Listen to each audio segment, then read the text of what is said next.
ఇక డీటెయిల్స్ లోకి వెళ్తే ముస్లిం మైనార్టీల హక్కులను హరిస్తున్న వక్ఫ్ సవరణలకు వ్యతిరేకంగా కాకినాడ నగరంలో ముస్లింలు కదం తొక్కారు.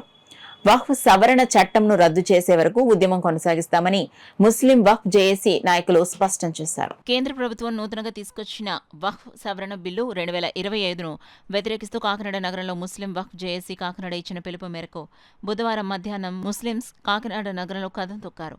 కాకినాడ మెయిన్ రోడ్లోని జామియా మసీద్ నుండి జిల్లా కలెక్టరేట్ వరకు నిరసన ర్యాలీ చేపట్టారు. ముస్లిం వక్ఫ్ జేఏసీ కో కన్వీనర్ ప్రముఖ న్యాయవాది జవహర్ నేతృత్వంలో ఈ ర్యాలీ శాంతియుతంగా సాగింది. వక్ఫ్ను కాపాడండి, రాజ్యాంగాన్ని కాపాడండి, రక్షించండి, భారత రాజ్యాంగాన్ని రక్షించండి, రక్షించండి అంటూ నినాదాలు చేశారు.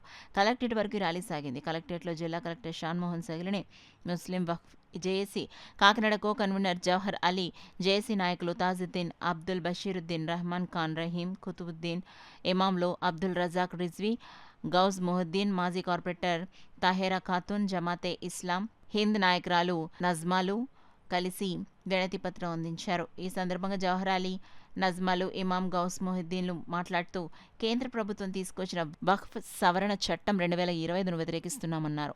వక్ఫ్ ఆస్తులని కూడా ఎవరో ముస్లిం దాతలు ఎప్పుడో తమ అభిష్టం ప్రకారం ముస్లిం సమాజం కోసం దానం చేసిన ఆస్తులే కానీ ప్రభుత్వానికి సంబంధించిన ఆస్తులు కావన్నారు. నిజానికి ఈ చట్టం వక్ఫ్ ఆస్తుల నిర్వహణలో పారదర్శకత, జవాబుదారీతనం, సామర్థ్యాన్ని పెంచడానికి ఉద్దేశించబడిందని చెప్పడానికి ఏ ఒక్క రాష్ట్ర వక్ఫ్ బోర్డు కానీ, ముస్లిం సంస్థలు కానీ, ముస్లిం నాయకులు కానీ కోరకుండానే ఈ చట్టాన్ని చేయటం వెనుక ఉన్న విశ్వసనీయత ప్రశ్నార్థకంగా ఉందని వివరించారు. కార్యక్రమంలో కాకినాడ నగరంలో అన్ని మసీదుల కమిటీ సారథ్యంలో ముస్లిం మహిళలు, యువకులు పెద్ద ఎత్తున తరలివచ్చి కార్యక్రమాన్ని విజయవంతం చేశారు. సిపిఎం నాయకులు ర్యాలీకి మద్దతు ప్రకటించి పాల్గొన్నారు. वोट अमेंडमेंट बिल है जो हुकूमत हिंदुस्तान ने मुसलमानों के ख़िलाफ़ जो फ़ैसला लिया है, ये मुसलमानों के हक़ में जुल्म और ज़्यादती है।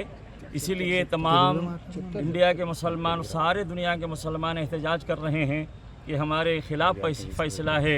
इसीलिए सारे मुसलमान मर्द औरत आज जामे मस्जिद के पास से लेकर के और कलेक्टर ऑफिस तक कलेक्टर को मेमोरांडम देने के लिए आए हैं और कलेक्टर साहब को मेमोरांडम दिया गया। कलेक्टर साहब ने वादा किया कि इंशाअल्लाह अज़्ज़वजल तमाम मुसलमानों के बारे में हम हक़ फ़ैसला करेंगे और ये बात हुकूमत हिंदुस्तान तक पहुंचाएंगे। तुम्हारे दिल में जो तकलीफ़ है उस बात को हम गौर व फिक्र करेंगे। उन्होंने वादा किया।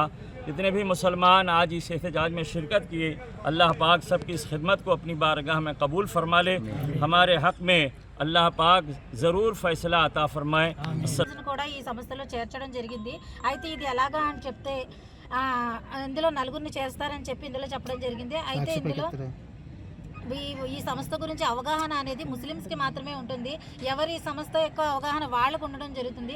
ఇందులో నాన్ ముస్లిమ్స్ని నలుగురు వ్యక్తుల్ని చేర్చడం వల్ల ఏంటంటే ఈ ముస్లిం యొక్క ఖురాన్ షరియత్ ఏ విధంగా చెప్పడం జరిగింది దా యొక్క అవగాహన వాళ్ళకు ఉండకపోవడం వల్ల దీంట్లో నష్టం ఎక్కువగా పేద ప్రజలకే జరుగుతుంది. అలాగే ఏంటంటే 12 సంవత్సరాలు గవర్నమెంట్ రూల్ ఏంటంటే 12 సంవత్సరాలు ఒక ఆస్తి ఉంది అంటే దాన్ని ఎవరు ఏమి వాడకుండా ఉంటే దాన్ని ప్రభుత్వం హ్యాండ్ ఓవర్ చేసుకుంటుంది. కానీ ఖురాన్ ప్రకారం, దాని షరియత్ ప్రకారం, ఈ వక్ఫ్ ప్రకారం ఏంటి అంటే ఒక 6 నెలలు ఈ ఆస్తి కనుక ఎవరు వాడకుండా ఉంటే అది పేద ప్రజలకి పంచివేయడం జరుగుతుంది. ఇలాంటి దాన్ని మార్పులు చేసి ప్రభుత్వం ముస్లిమ్స్కి రోడ్డు మీదకి తీసుకొచ్చి దీని ద్వారా నష్టాన్ని చేకూర్చడమే కానీ దీనివల్ల ముస్లిం ప్రజలకి ఎలాంటి లాభం అనేది మాత్రం లేదు. భారతదేశంలో ఉన్న యావత్ ముస్లిం సమాజం అంతా కూడా నిరసన తెలుపుతూ ఈ రోజున రోడ్ల మీదకి రావడం జరిగింది.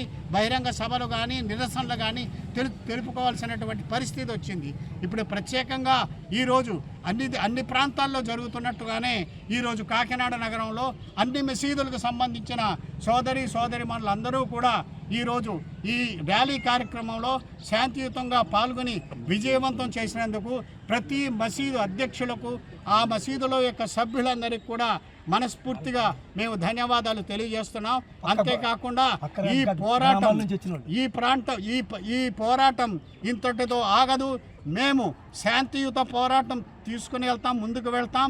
అంతేకాకుండా చట్టపరంగా అత్యున్నత న్యాయస్థానమైన సుప్రీంకోర్టులో సైతం మేము రిట్లు వేయడం జరిగింది. అక్కడ తప్పకుండా న్యాయం జరుగుతుందని, తప్పకుండా ఈ వక్ఫ్ యాక్ట్ 24 అమెండ్మెంట్ యాక్ట్ ఏదైతే తీసుకొచ్చారో అది పూర్తిగా రద్దు అయిపోతుందని ఆశతో ఉన్నాం.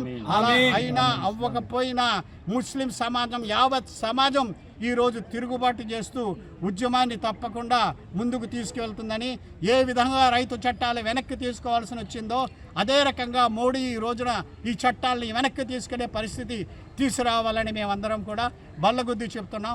తప్పకుండా అల్లా మా యొక్క కోరికను పూర్తి చేస్తాడు, మేము విజయం సాధిస్తాం.